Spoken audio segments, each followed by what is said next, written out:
Good day, everyone. My name is Brian Prophet from the Open Source Program Office, welcoming you to another edition of Community Central.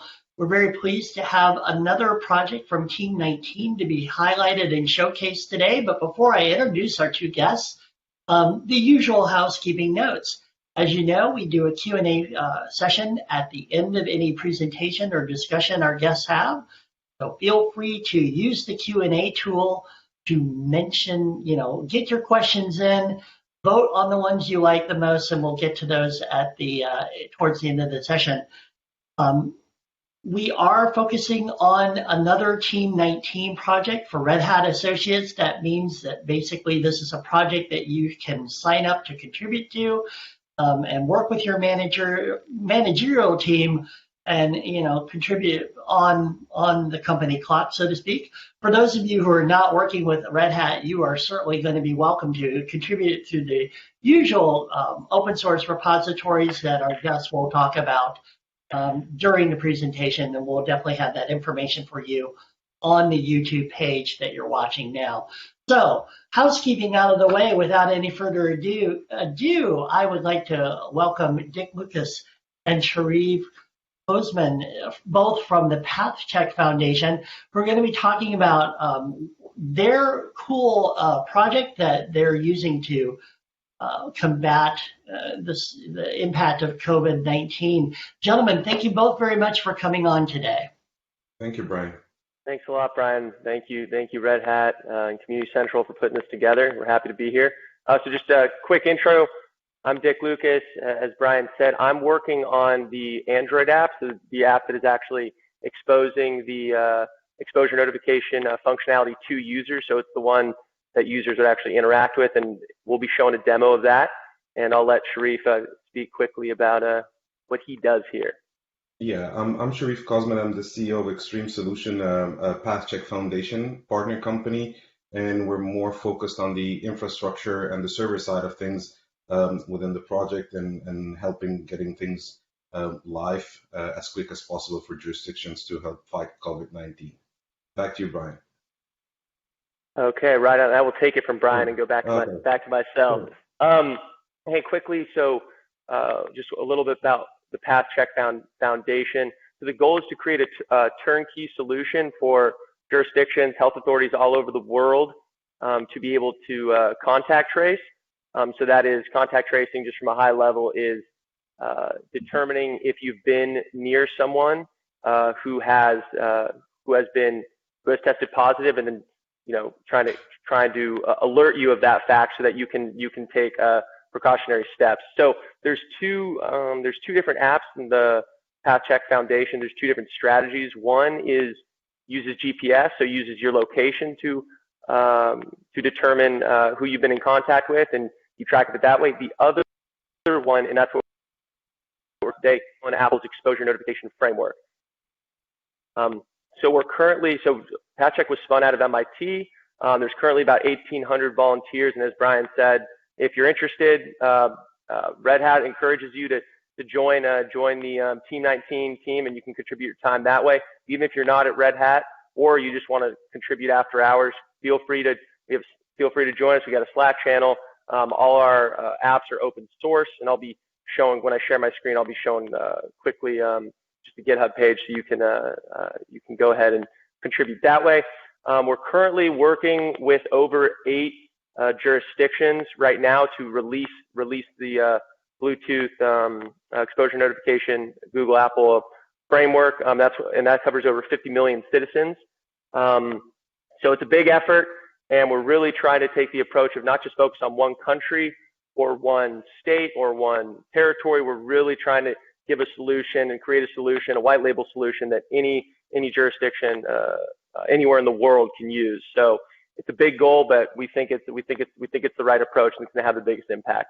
And just quickly, Sharif and I are not speaking for Google or Apple. We're consumers. We're consumers of the framework that they've developed.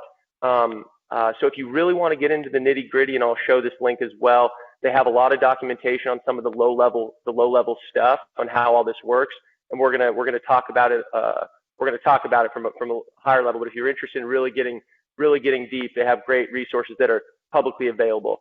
Okay, so quickly, just the goal today, we're going to boil this down to its parts. There are three different parts that kind of make this whole thing tick. The first is Google and Apple, their exposure notification framework that they have pushed out to devices.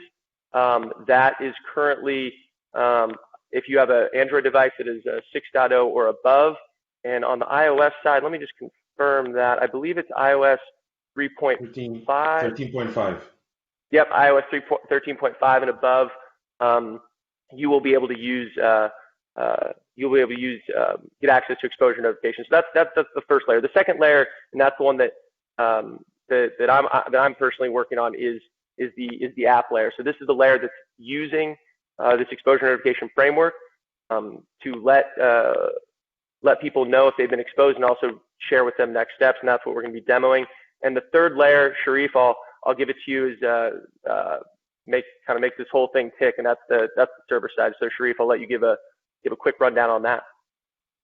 Yeah, so the server side completes the cycle of the exposure notification framework, where positively diagnosed users who uses the app to submit their Bluetooth, what we call chirps or keys, that are being verified by a health authority. They get to submit those to a central server for that health authority to get a record of those Bluetooth keys, where other people using the app would be able to download those keys later on, and would be able to match those of their own device keys with those that were positively diagnosed with COVID-19, and that going to happen on the device itself.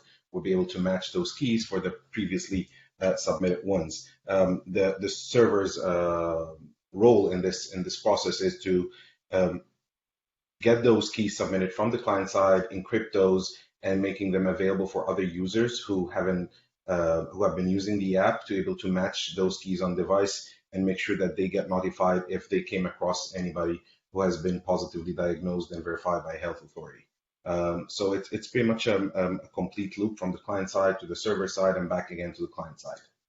Back at you, Dick. Yeah, right on. And just taking a step back here, just so we kind of level set and just how this whole thing works. If you have, and again, this is all opt-in, so I say this exposure notification functionality has been pushed out to devices. It has, but every user has to opt in. iOS and Google are just experienced working with them. We really get the sense that they're being super careful about giving users, protecting users' privacy. And to Sharif's point about, or Sharif talking about the server, these servers are not managed by Google and Apple. They're managed by health authorities, as are the apps. So Google and Apple do not actually get any personally identifiable information. They don't even get access to the keys. This is all in the hands of the health authorities, and they're being super careful with that. So how this works is, if you have exposure notifications enabled, your device will generate every 24 hours will generate a temporary exposure key, and this temporary exposure key, from that temporary exposure key, it generates rotating proximity identifiers, and these change every 20 minutes. So these are the identifiers that are on your device that if you're near someone, so if you're close to someone and it's using Bluetooth low energy, so you have to be fairly close, and there's some interesting aspects to it. If anyone's tried to connect a Bluetooth speaker, that Bluetooth can be finicky, especially on the Android side, when the Bluetooth stack ranges hundreds of manufacturers, bunch of OS versions, and not to mention different OS customizations that have been made. So it can be not the most accurate thing, but generally, if the closer you are, the better it's going to work. So if you are, the example they give is, if you're at a park bench, and you're about 6 feet away from someone and you have a conversation with them for 5-10 minutes, your devices, without you knowing, completely in the background, well, you do know you've enabled exposure notifications, but there's nothing you have to accept. It's silently in the background exchanging these Bluetooth, these proximity identifiers. And what that does is, let's say me and Sharif are sitting next to each other. Our devices will share each other's proximity identifiers. Again, not the temporary exposure key. That's important to understand. It's only these proximity identifiers, and that's part of the privacy preserving aspect of this. Our devices will exchange those proximity identifiers, and then let's say 2 days later, I am feeling sick and I think I have COVID-19. I get tested. I then will, and I'll be showing this in the app in just a second, but I would actually report that I have a positive diagnosis. And what that does when I report the positive diagnosis, that will submit my keys to that health authority's server, and that's what Sharif is working on. And then his device every day will download these temporary exposure keys. So when you upload the keys, you're not uploading your proximity identifiers. You're uploading those temporary exposure keys, which those proximity identifiers are derived from. And then his device will say, and it doesn't know it's me. He doesn't know who it's from. He doesn't know. He has an idea of what day it happened, but again, that's part of the privacy preserving aspect. It will say, listen, you may have been exposed to someone with COVID-19. Here's the steps you need to take. So that's from a high level how it works. I just need to outline that the keys that you submit through the app has to be verified first through a health authority. It's not open for anybody to be able to submit those keys to the health authority server. Previous to the step of submitting the keys, you need to be in contact with a health authority or the lab that you've been getting tested with, and they will ensure that you get the right verification process to submit those keys back to the server, so we can ensure there's no false positives or fake keys that's being uploaded from one device that is not authorized. Sorry, back to you. Yeah, no, exactly. Thanks for pointing that out. And also, one other aspect of this is you do need to the framework. This is the framework level, so not at the app level. When you do want to share those keys, the system actually asks you, are you sure you want to do this? So you can't even get access to these temporary exposure keys without the user saying, yes, I want to share these keys. And that's actually a system level permission that comes up. So I think we're going to go ahead and I will share my screen, and we'll go ahead and do a quick, we'll do a demo walking through this, and then we're doing well on time, so we'll have time for questions. So be sure to let Brian know about those and queue those up. Okay, let's go ahead and share here. Customary, can you see my screen? Think we're good. Okay, take that as a yes. Yeah, okay, we're in. Okay, so just quickly, I want to point out, here's the repo, the open source repo where this is all where the magic is happening. This is under the PathCheck organization. Now, you looking at the star amount. There's only 4 stars, which there were a lot more stars, but we actually split the repo. So remember, I talked about the GPS app. We had a mono repo approach, and we actually made the decision to split that up. So you can actually see here's the GPS one. It's got a lot more stars, a lot more history, what went on. But we created a new repo to make it easier on our end. So if you want to contribute and look at some of the stuff available open source, go ahead and check that out. And quickly, here's some of Google and Apple's documentation on it. They really did a good job. So apple.com/COVID-19/contact tracing. And Google's right here, google.com/COVID-19/exposure notifications. There's a bunch of helpful links and specs at the bottom, which runs the gamut. Talks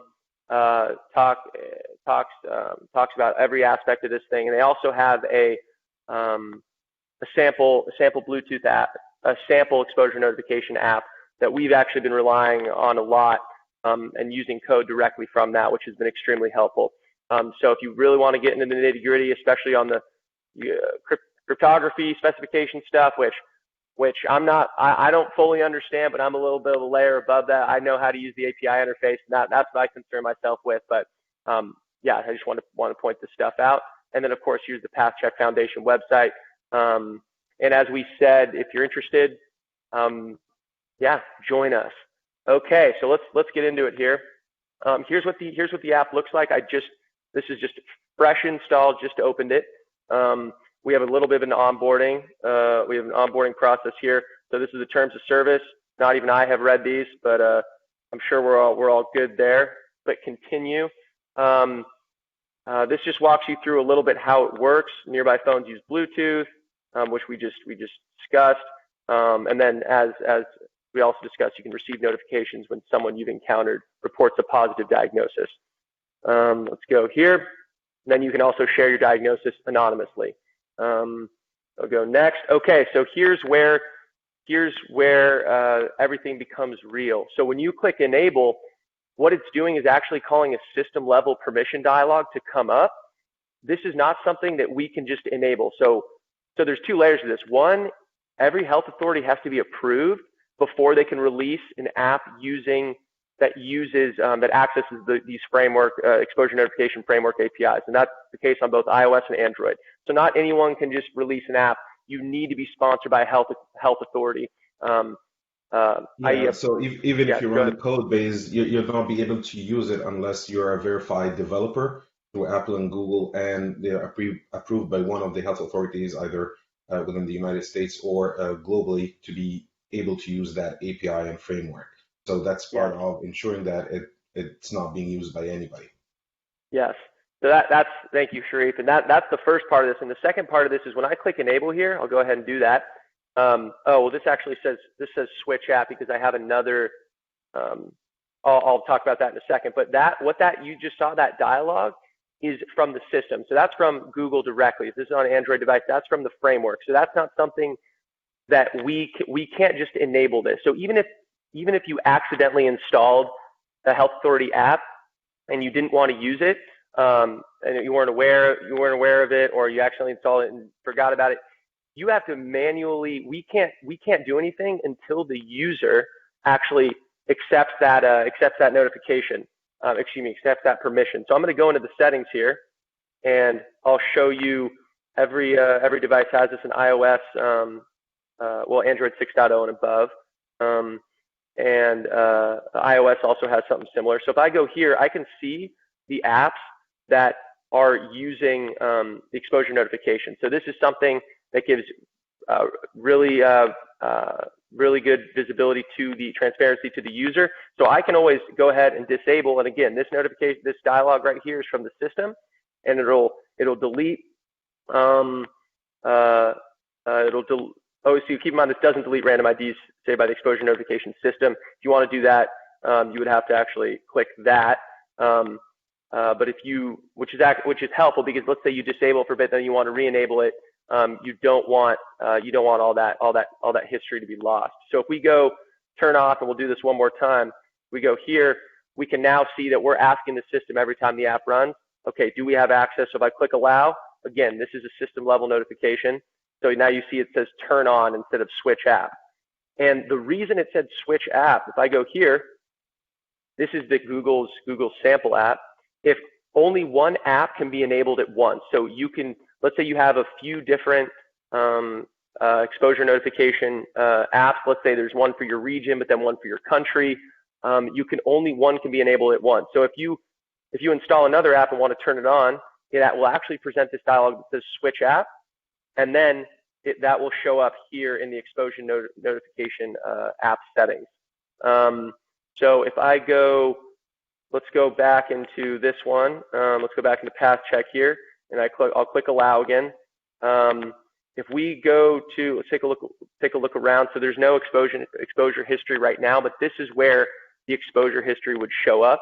And in terms of accuracy, I said give or take a day in terms of letting you know when you've been exposed. So if you were exposed a week ago, if you were actually exposed a week ago, it might show you that it was 8 days ago or 6 days ago. But the reality is the next steps are the same. If you think you were exposed, you aren't as concerned with what specific time. You're more concerned with, okay, I was exposed. I need to now take steps to remedy that situation. So if we go here, this is what we were talking about. I'm not going to go through this whole flow, and this is kind of the I'll show one more thing actually after I do this, but I'm not going to go through the whole flow here. But imagine you go to the doctor or you go to a testing facility and you want to report a positive test result. You will actually, so this will just, again, more information, the user choose to anonymously notify others. You will get a verification code from the health authority. And the reason we do this is because if you just install the app, and we want to prevent bad actors or people accidentally reporting a positive diagnosis when they have not actually been tested positive. So your health authority will give you a verification code, and you'll type that in, and then that allows you to then submit the keys. So that goes up to Sharif's server. Well, the health authority server. Go ahead, Sharif. Yeah, there's another part with regards to the verification code and the latest releases of the API version 1.5 from both Apple and Google, is that verification code carries along with it when the health authority issues that code is the onset of the diagnosis, and if it's actually if it's a positively diagnosed patient or somebody who was positive and then is no longer a positive patient. So that verification code piece and the flow that carries along with it carries additional information as per the latest updates to the API that is very important to the flow of the entire service as well. And that's an important part, not just to ensure that there's no malicious attacks or bad actors within the system, but also carries additional information that would help the health authority identify what kind of exposure and submission from those keys that's been happening. Perfect. Right on.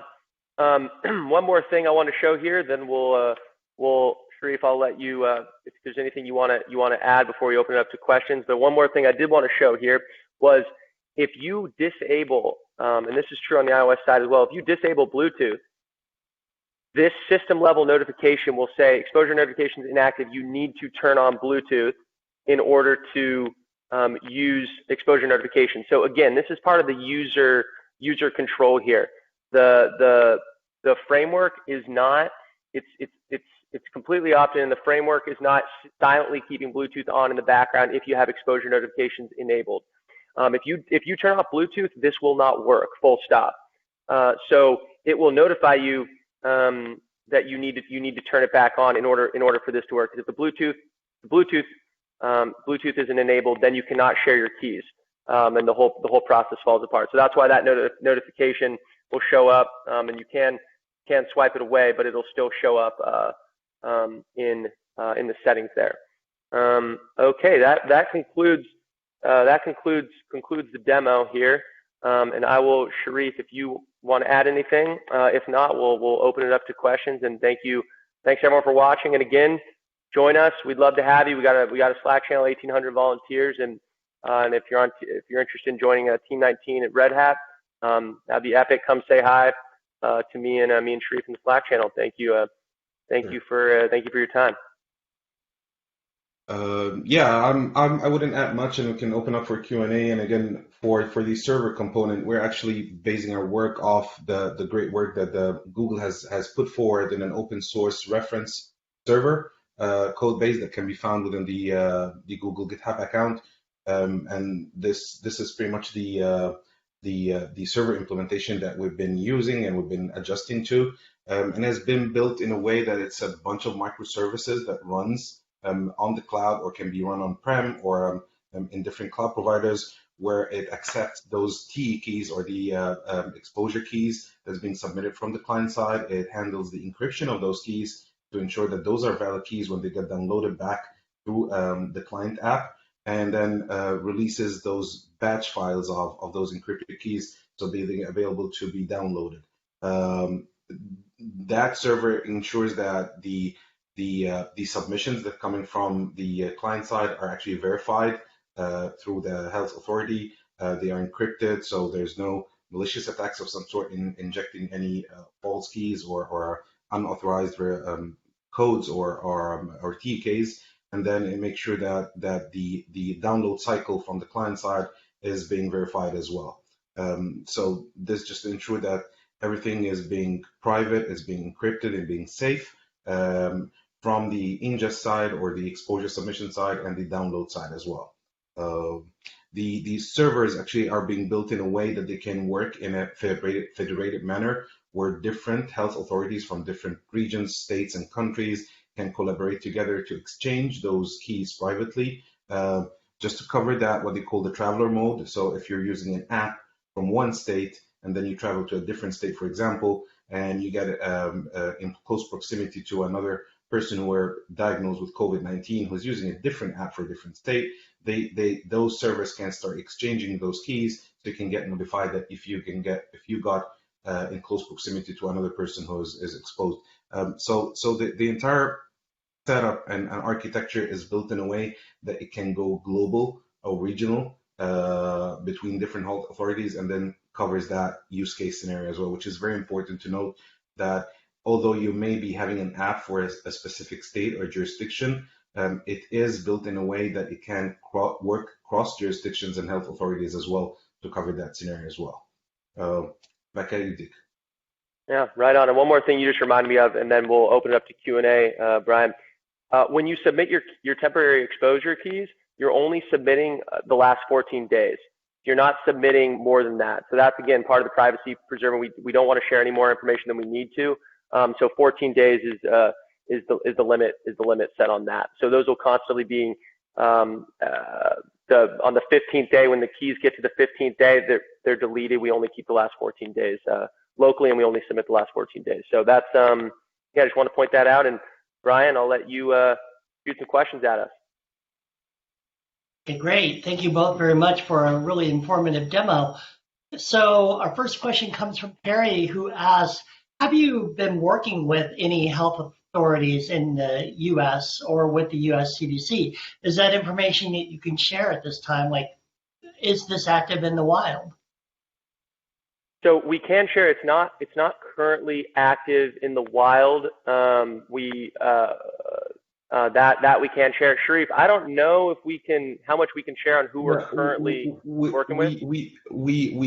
I don't think we can share who we are working with, but we are working with different U.S. states and jurisdictions and global ones as well. It's already in play and in process. Some of them are closer to launch than the others, but I don't think we are allowed to share who that is. Right. Understood. Okay, so Brian asks, if there are many different contact tracing apps available, how do they work together? And I know you touched on this a couple of minutes ago, Sharif. In other words, you know, are all these different apps going to be compatible with each other? And can maybe elaborate on the point that you made just a few minutes ago, Sharif? Yeah. So the I would say the lowest common denominator here is the T keys, or the exposure keys that get exchanged from the client side or the app side to the server side. Now, if to ensure that different apps are working across or with each other, the relevant jurisdictions or HAs that run the servers need to have some sort of an agreement or federated access between them to ensure that they can exchange the keys that are being submitted from the respective users and clients as well. That is a mode that has been in design since the early release of that framework, but it requires that different jurisdictions have those kind of agreements and alliances to ensure that they can exchange those keys and consequently distribute those keys back to their users in their app. So theoretically, yeah, it's in play and it can be done. It just requires more collaboration across different jurisdictions and HAs. Yeah, and just to add to that on the user app side, the key exchange happens below the app level. So even if you're using different apps, your keys are the same. So your temporary exposure key is generated once every 24 hours, and depending on the app, the proximity identifiers, those are separate from the app layer. So that would be it's agnostic of that. So as Sharif said, this kind of happens at the higher level than that to be able to share these keys across jurisdiction. That's one of the trade-offs of privacy, right? The design could have been, let's just throw all the keys on one server and let's check it against that. It probably wouldn't scale that well, number one. Number two, there's also concerns about putting all this data in one location and making it available to everyone, which is why we're really focused on working with specific health authorities that are managing their own servers. Yeah, there's another point I wish to add that actually it would make participation and adoption even higher going forward. There's an upcoming update from both Google and Apple on the Android and the Yep. iOS that even if you don't have an app installed on your phone, the OS will, if once you opt into the COVID-19 exposure notification, will start collecting those keys at the OS level. There's nothing to be done with them. There's no server to be submitted to, but once you get a positive diagnosis, you can download the app of choice and those keys which were saved at the OS level can be still submitted into that health authority server. So you don't lose that data once that update is out, and that would help a lot. That a lot of people may not have heard about an app or a service for that, but the OS would actually be collecting those, and once you get that positive diagnosis, your HA or your contact tracer would advise you to download the relevant app and submit those keys to that server after that. That would help a lot going forward to identify other people who may have came in contact. Okay. Right So on. Jason takes one of the questions I was going to ask, but it's a great question. So what sort of help do you actually need from community contributors? I think right now on the at least on the app level, the layer that I'm working on is QA testing. So one of the things that we've been banging on right now as this gets closer to release is getting developing a system where we can repeatedly test exposure notifications. Just to give one example of one of the tough things about this, we mentioned that with regards to testing, which we're working on tightening, is the fact that keys are checked every 24 hours. They're the positive diagnosis keys, those temporary exposure keys that have been uploaded to the server that are downloaded by the clients for them to check locally if they've been exposed. That happens once every 24 hours. So literally, when we've been testing, sometimes we've had to wait 24 hours for this whole end-to-end cycle to work to make sure that we're testing it exactly how we would test it in the wild. And it's good on one level because we want to test exactly how it's going to be used, but on the other level, if we change one thing, we need to be able to test that much more quickly. But yeah, so I think on the QA testing side, also on the development side, there is an internal team which is aware of the health authorities we're working with, and so there's kind of this internal team. There are outside contributors, and it is actually something we've talked about internally. We think we can do a better job of allowing external contributors.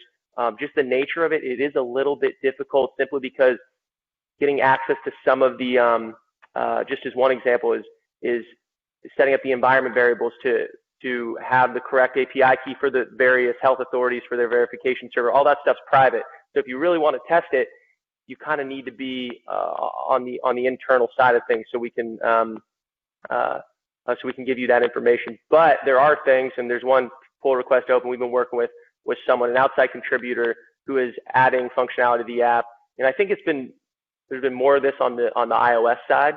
It is a React Native app, so it's cross-platform, but able to contribute to parts of the app that don't require us to reveal, very specific information. And I don't know, Sharif, if you have anything to add to that. Yeah, because we're advocating towards contribution, we would actually on the server side, because we're working off the Google server implementation, and we are contributing back to that repository as well.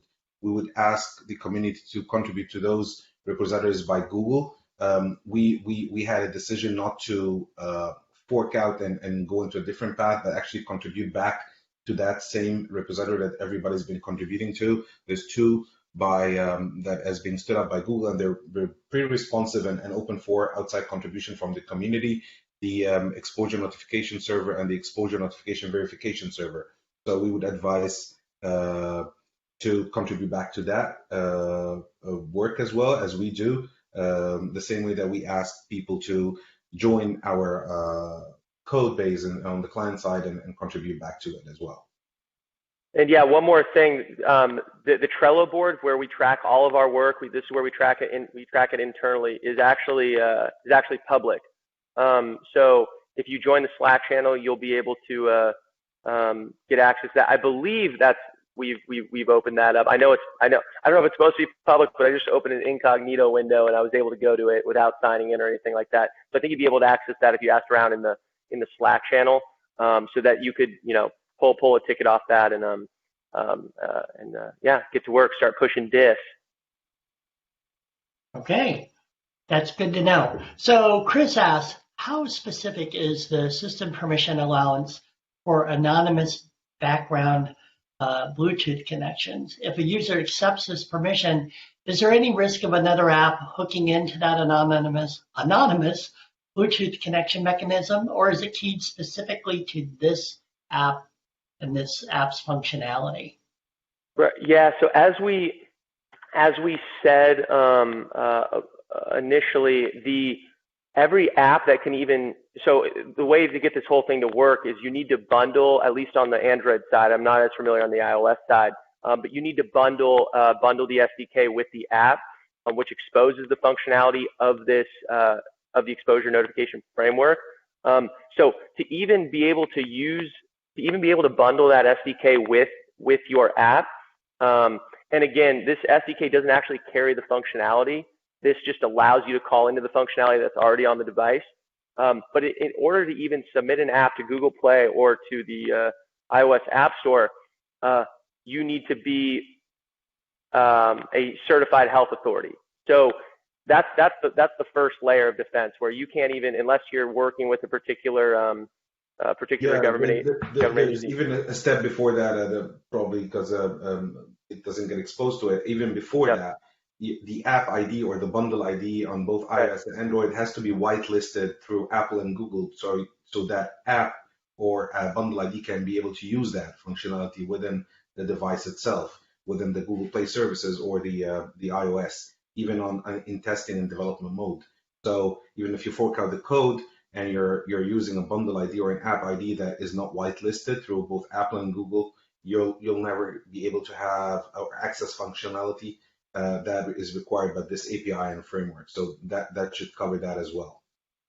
Right, and another thing though I forgot to mention, Apple and Google are very strict about what permissions you can even request if you're using their exposure notification framework. So the best example of that is if your app is using their exposure notification framework, you cannot request location permission. They will flat out deny your app submission, and that's just adding another layer of privacy there, so that you can't tie a specific location to a user when they became exposed to someone that has COVID-19. So that's just an extra layer. And also, as I showed you in the settings, it's a manual process for the user to allow a specific app to not only use to activate the app on your device, but then also to submit those keys upon a positive diagnosis. So it's they're very careful on that front. Okay. We have more of a business-oriented question from Josh, who's asked, managing participation of health authorities is a huge task in the U.S., probably, without the support of the Department of Health and Human Services. So I guess the question is, are you working with maybe private healthcare provider networks or public healthcare provider networks as well? So I don't, to my knowledge, and Sharif, check me on this. I don't think we're working with anyone at the private level in terms of like a healthcare company or anything like that. This is all government level health authorities. But and this is derived mainly by Apple's and Google's rules in how to utilize this technology, which requires a verified health authority either on a state level or on a country level. And this is where we start tapping in. But we have a huge team, both local and international, that works with the different states and countries to ensure that they get the right access to that technology if they are verified through Apple and Google as well. And I think this is our work in PathCheck is not just the technical side, but even the coordination of those health authorities, states and countries, to ensure that they get the right access and get the right support from Apple and Google as well. We're trying to bridge multiple worlds here to get this effectively and fast enough to ensure that they can help flatten that curve of COVID-19. Yeah, and the biggest lie I ever told about white label experience is not just with this, but there's always something that someone wants to be a little bit different. So to Sharif's point about part of our value add is not just the code and the tech side, but actually working with these health authorities and trying to keep the code base manageable, so that if one health authority wants something and another wants something else that conflicts with that, we really want to think about how can we scale this the best. So we need to think about what's going to work for all health authorities so that we can keep the code consistent and be able to just continuously roll out new solutions without making it very specific to each health authority. Part of it, what's going to allow us to be successful here is making it truly a turnkey solution that allows some customization, like some text, for example, maybe some colors, things like that. But beyond that, we're really trying to think about how can we make it so it's an off-the-shelf experience, because that's going to be able to deliver it to citizens as quickly as possible. Yeah, even from a process standpoint, as you have figured out that there's a lot of stakeholder here. There's Google, there's Apple, there's the health authority, there's a government agency of some sort, and this requires somebody or an organization that now knows the process back to back. So this enables us as PathCheck to onboard health authorities quickly and effectively without losing track of what needs to be done where. So they can get up and running as quick as possible. So there's a lot of value that we present as a foundation for the community and the health authorities to utilize this technology as quick as possible. Okay, well, we have time for two really quick questions. So Brian asks, are there estimates for the amount of extra power that would be used for my device if this proximity service is enabled? Yeah, so it's using Bluetooth Low Energy, which is super low impact, and I've been using the exposure notification framework on my daily daily driver, and I haven't noticed any change in battery life, and I think that's part of the reason that Google and Apple went with the Bluetooth approach, because it's going to work indoors, and it's going to work without having to worry about getting your specific location access, which can be tough and battery consuming. So I think that's the battery is a huge concern there, and I think they've done a solid job on that front. I believe even Google has released a couple of papers over their official websites about battery consumption and the enhancement that they've been doing within the Gain API to ensure that actually this remains at a low level and wouldn't affect that battery consumption and power consumption going forward. And they can be all available, I think, on the Apple and Google websites. Okay, and you managed to answer the last question along with that, so got that. Nice, love it. So, gentlemen, both, thank you so much for coming on today and explaining what's going on with the PathCheck Foundation and the application. We're very excited to be a part of this program. Hopefully we can all help you out. For those of you watching, check out the YouTube page and make sure you see all the information. We'll post the Slack channel, or Slack instance rather, and the GitHub information so you can be a part of this exciting project. Again, I'd like to thank my guests for coming on today and talking about the PathCheck Foundation. Thank you both. Thank you, Brian. Thank you, Brian. So much, Brian. Red Hat for having us. Okay. Thank you. Come join us. Okay, and with that, we're going to close out another edition of Community Central. Tune in soon for another open source community examination and discussion. We look forward to having you all here and asking such great questions and participating. Thank you so much and have a great rest of the day. Right on. Bye, everyone.